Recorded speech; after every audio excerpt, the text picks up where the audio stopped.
Hello, everyone. Welcome to tonight's WDNA broadcast of the Community Arts Program. I'm Mark Hart, Community Arts Program Executive Director, with a group of great CAP musicians for an evening that debuts new CAP student and teaching artist compositions. And we'll hear some Herbie Hancock, Miles Davis, and also some sweet band a la Duke Ellington. But first, the piece that opened tonight's WDNA CAP broadcast, Bail Out Schmail Out, by none other than CAP Jazz Ensemble teaching artist Dan Strange, whom you also heard on the piano. So, Dan, what inspired this piece and what were we hearing musically to tell the story?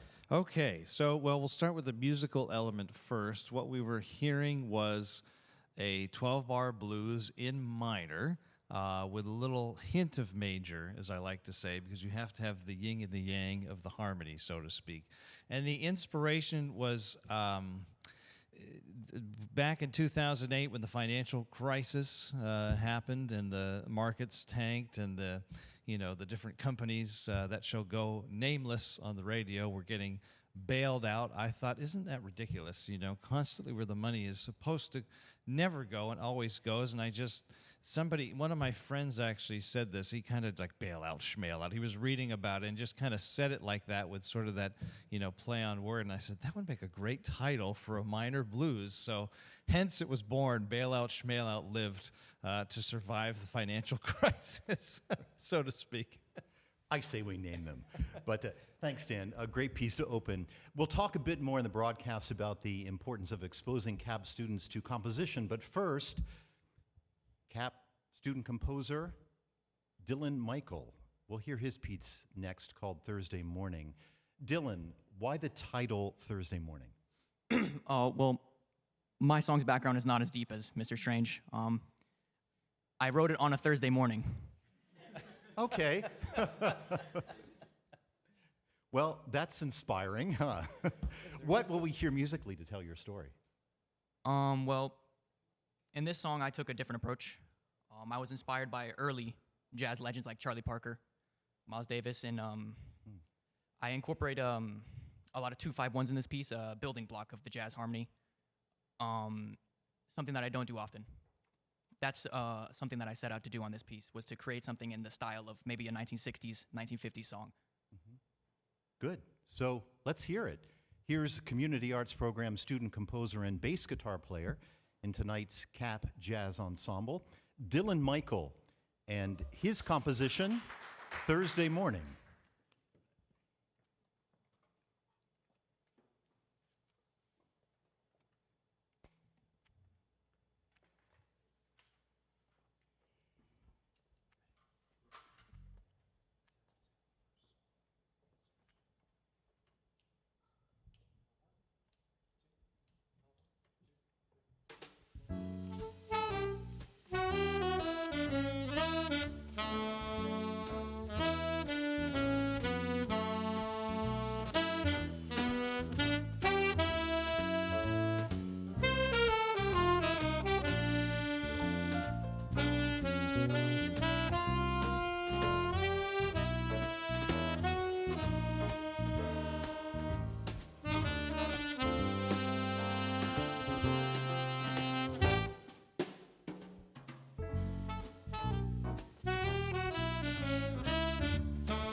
A community arts program, student original, Thursday Morning by Dylan Michael.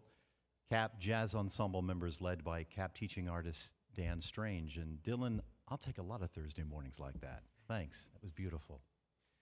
Stanley Sturbins was a Miami local and great advocate of a music style termed sweet band, part of a broader category called dance bands, popular in the 30s, 40s, and early 50s.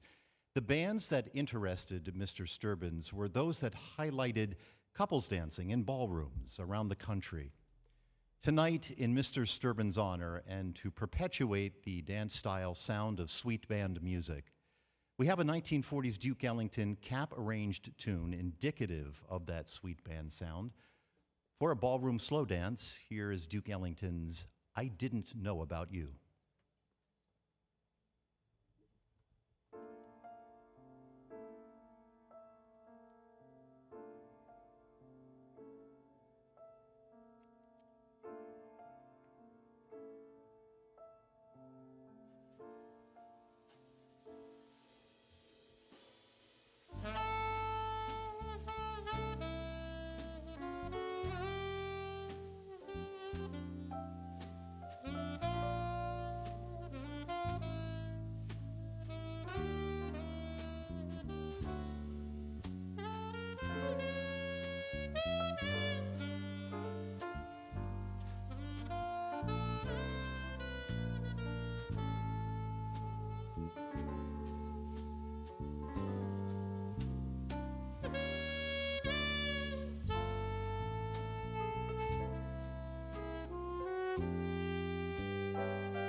Ah, yes, the music of Duke Ellington. If you weren't swaying with that, I don't know what would get you to sway. I didn't know about you, reminiscent of a 1940s sweet band ballroom dance style. CAP continues its adventure with Sweet Band and plans to bring on future broadcasts the sound of vocals closely associated with Sweet Band, so stay tuned for that.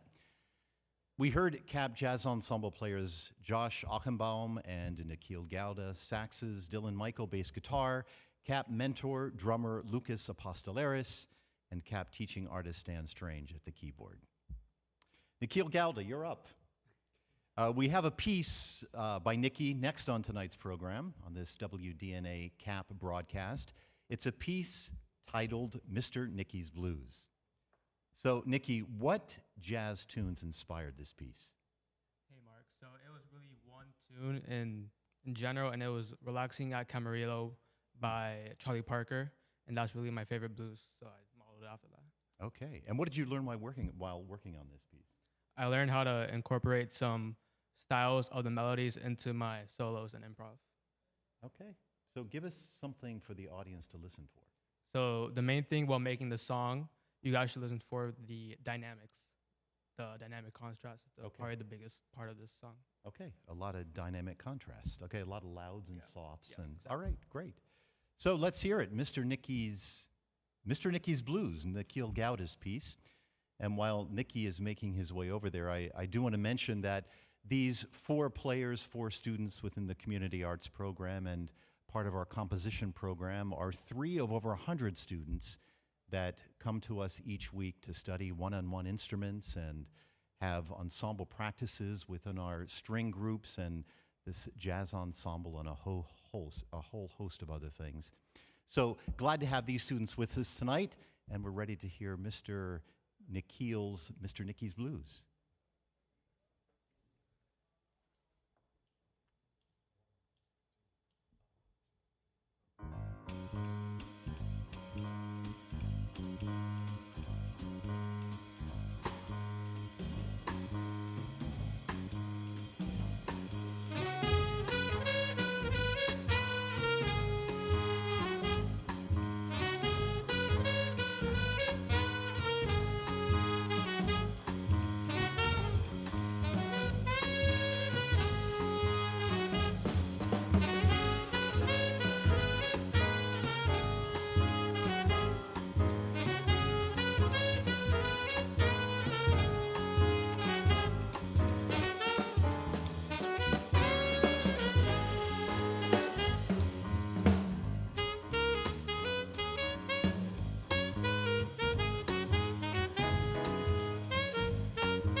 Cap Composition and Cap Jazz Ensemble student Nikhil Gowda.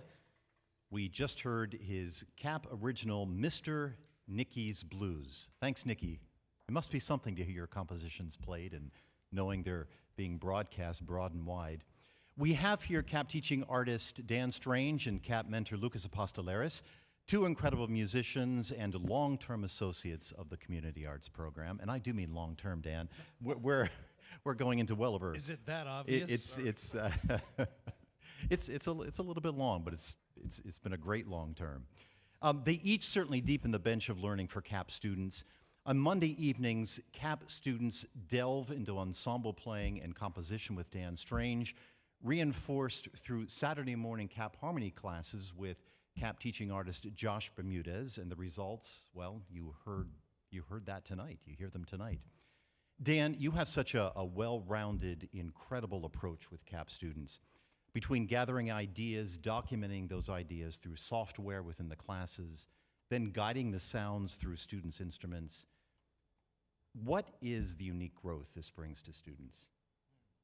I think we're preparing them for the modern musician, the modern artist. I mean, these are the things I reinforce with my students at the university, and I can't think of any other alternative other than to do it with the generation up and coming.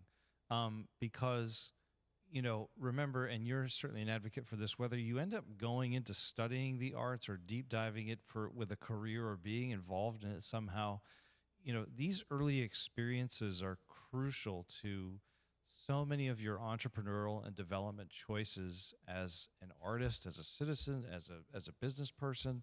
And I just feel that particularly with a group, in the small groups actually in recent years, I've had the ability to show them technology, A, because we had to for a while, and B, because it's just the expectation is there that you're well-rounded and versed in a multitude of areas. And I find that when you introduce the writing element, you tap into something that a lot of students didn't realize they actually had until they're given the opportunity. Because most of the time, in certain situations, we have to prepare music for a concert because of either a season or an event, whereas, yes, we're preparing for performances, but I'm preparing them to be on the fly. Like I can tell you that last song, they all could say it, but we didn't know it was going to end like that. And I actually think those are the best teaching moments in general, because then you walk away going, gosh, we had no idea what was going to happen. We collectively figured it out. So I feel like there's this really nice ability to balance those type of experiences on Monday nights and throughout the year. Absolutely. And, you know, as I always say, there are two things I think the whole COVID situation taught us. Number one is you don't know what it's out there, and you don't know how you're going to have to turn on a dime at any time. And we really found out technology during the period of COVID, and that has carried through. Irreplaceable. Yeah. Lucas, in addition to being an incredible drummer, associated with CAP as a drums teaching artist and mentor, you are also a composer. How have past composers and compositions influenced your writing? You know, actually kind of building off of something Dan just said about kind of like a well-rounded nature of, you know, being a musician in this era, I feel like drawing influence from, you know, everything has kind of helped me out. I'd say, like, because I'm in this idiom a lot, I grew up listening to jazz, and kind of that got me thinking about this kind of music. And, you know, I grew up, you know, listening to Charlie Parker and Max Roach and all that stuff when I was in middle school. But really, like, there's a lot of influence from all kinds of pop music, all kinds of folk music, you know, like I just like music. And so I found that really anything that strikes me for whatever reason kind of just gets internalized. And, you know, Dan knows how much I like 80s pop music, you know. So it's like there's just so many things that kind of just go into how I, you know, absorb art and stuff like that. So I think it's important to also, you know, I play drums, but I grew up playing guitar, classical guitar, and, you know, I've self-taught piano. And so it's like just kind of trying to be as diverse as you can, and then you end up learning new things. So that's pretty much how I go about it. Yeah, well, the input of both of you is invaluable to teaching the young students here. And it's also, listening to those standards and building on those, the influences they bring. So we have next Herbie Hancock's Watermelon Man and Miles Davis 4. Dan, I want to ask you a quick question before we go into those two pieces. Is what do these standard pieces bring to the ears of CAP composition students? That's a great, terrific question, because it goes right in line with everything we were just discussing. The importance of learning from those who did and passing that on. But again, more than just throwing the music in front of them in terms of, okay, read this, play it. I think the first thing we did actually in the first time we listened to Watermelon Man was just that. We listened to it first so that the sparks could start to sort of happen at that point of, oh, this might sound like this, or this balance could be here. We could arrange it this way. So I think, again, drawing from repertoire is also going to unlock those creative juices. Certainly there are elements of movement melodically, harmonically, and rhythmically that you naturally are waiting to get out. But you might need something stylistically, whether it is pop or whether it's jazz, to sort of push the needle forward. So I think it's important, again, I use the word balance. It's important to balance out not just all originals, but make sure we're diving into some of the unique experiences if we're going to cover something. Excellent. Here are Watermelon Man by Herbie Hancock and 4 by Miles Davis. Thank you, Dan Strange and Lucas Apostolaris. CAP Jazz Ensemble composers and players under the guidance of CAP teaching artists and mentors, Dan Strange and Lucas Apostolaris. Here again, Watermelon Man by Herbie Hancock and 4 by Miles Davis.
That was Four by Miles Davis and Watermelon Man by Herbie Hancock.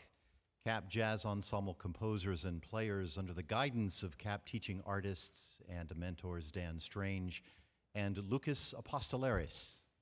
This is a WDNA Community Arts Program broadcast at 88.9 FM Sirius Jazz Miami and online at WDNA.org.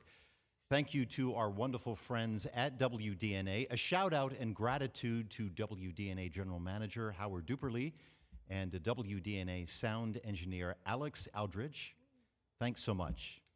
If you're a student out there listening, we'd love to have you join the Community Arts Program. Visit communityartsprogram.org and be in contact, from one-on-one instrument lessons to ensemble playing and composition. The Community Arts Program is here to help you, and we hope to hear from you. In a moment, we'll hear Josh Achenbaum's CAP composition titled Keating's Meeting. Hi, Josh. What did you discover or learn through your journey composing this piece, Keating's Meeting? Well, I learned a lot through the chords, like how to implement the chords and like figuring out which notes fit. And well, I had thought that like Mingus, yeah, I was listening to him a lot, so I kind of wanted to implement some stuff like Mingus. So standards of the past, composers of the past influenced your writing of this piece. So I understand that you did not pick the title Keating's Meeting. I guess this was a Mr. Dan Strange original title. So who is Keating and what's Keating's Meeting? He's my band teacher, so he thought that it sounds like having a meeting with my teacher. So. Okay, Dan Strange, thought this. Yeah, sounds that's like what he having thought it sounds like. Well, let's hear what a meeting between you, Mr. Keating, sounds like. Josh Achenbaum's CAP original composition, Keating's Meeting. Thanks, Josh. While Josh is making his way over there to his sax, I do want to remind everyone that tomorrow, this week actually, and through Thursday, is a very important day in Miami. It is Give Miami Day. So I would encourage you to go to the Miami Foundation website and look up under the Give Miami Day, look up WDNA, look up the Community Arts Program. Both of those profiles are there, and you can find out through your giving ways in which you can help perpetuate the work of WDNA and great jazz here in Miami and the Community Arts Program through Give Miami Day. So let's hear it. Here is music of Josh Achenbaum, his CAP original composition. It's a piece titled Keating's Meeting.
The Community Arts Program Jazz Ensemble with CAP student and alto sax player Josh Alchenbaum.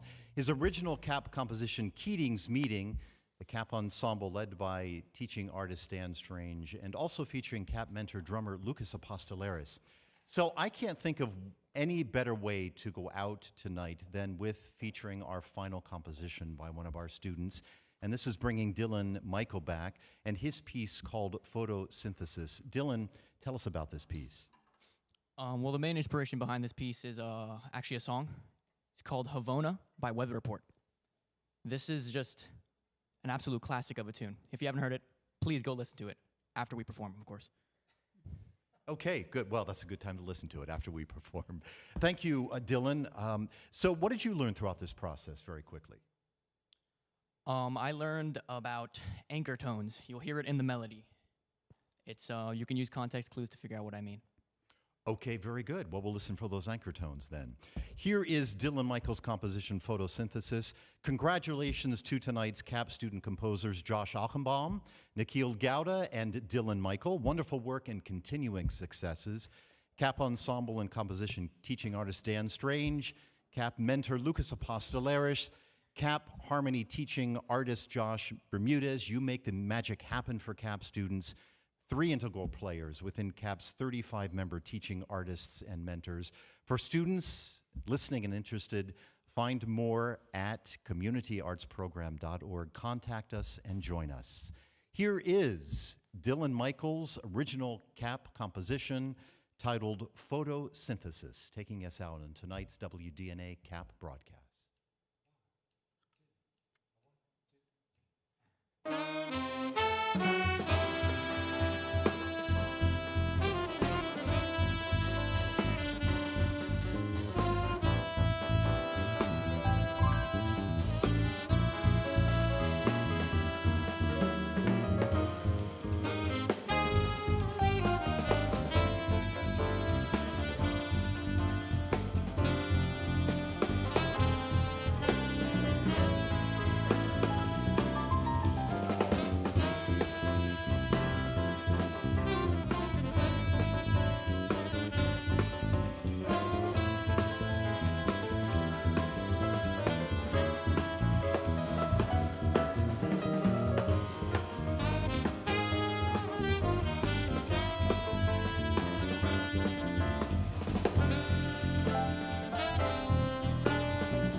Great job, everyone. And for those still listening to us online, that was Dylan Michael and his piece, Photosynthesis, with the Cap Jazz Ensemble, led by Dan Strange, our Cap drummer mentor tonight, Lucas Apostolaris, our sax players, Josh Alchenbaum, Nikhil Gowda, and our bass guitar player, Dylan Michael. So good morning, good afternoon, good evening, wherever you are listening in the world online. Thanks for joining us tonight in Miami for this WDNA Cap broadcast at WDNA.org. See you next time at our next broadcast.